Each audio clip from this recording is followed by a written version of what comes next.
model aku bak kedai tipak tanya tiga, kemudian ipat lain ti campat tanya tiga, kemudian tina tanya hanjit apa habat apa nyan persicon mesti bulian berabai walaupun tamu tanya mau jong tapi dia bak masyarakat entang be ana mangat ya Allah pakon telat tak ya Allah ya kan ada lagi tapi dah ada depu kata yang untung kawan tu. Tapi lagi nak kira-kira. Makanya tanya agamnya bapak, ingat tanya agam.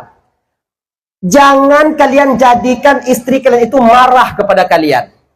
Ingat, sabuh masa singo, sabuh masa yang kalon tanya sakit kan orang lain. Inong tanya. Bek wate tiga tanya sang-sang hana sakit le. Bek wate sehat tanya sang-sang hana lumuh le. Seolah-olah bahawa tanya tak pegot yupo rumah dia bebe galak hati tanya. Tak tanpa inong tak ada tak tuna inong kau bak mak kan macam tu kada budak. Sabuh masa ketika tanya sakit tengok hana orang lain yang kalon yang tak tuna-tunanya ke yang kalon. Nya minta maaf bang malamnya kon dan bela orang inong. Munyo masalah setia, masalah setia bu berbicara tentang setia tak inong bak lako dibandingkan lako bak inong. Mau ataupun tidak, rela ataupun terpaksa, nyokunyo kenyataan bahkan survei membuktikan. Nah, sayang tak inong katanya, setia tak awaknya, setia tak.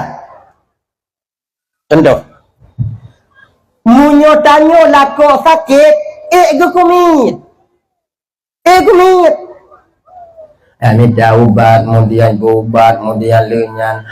Inong lu hana lagi nyantuku, berarti kau inong bang lu ke inong lain.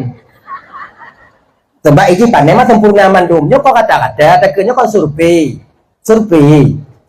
Mutanya sakit, inong minta ubat, inong picit, ada pegawai picit, dah golong biku, yang penjawai picit, ngau le picit. Tapi waktu inong sakit, kalau laku, bak kedai kopi tu. Dia menjahannam ni.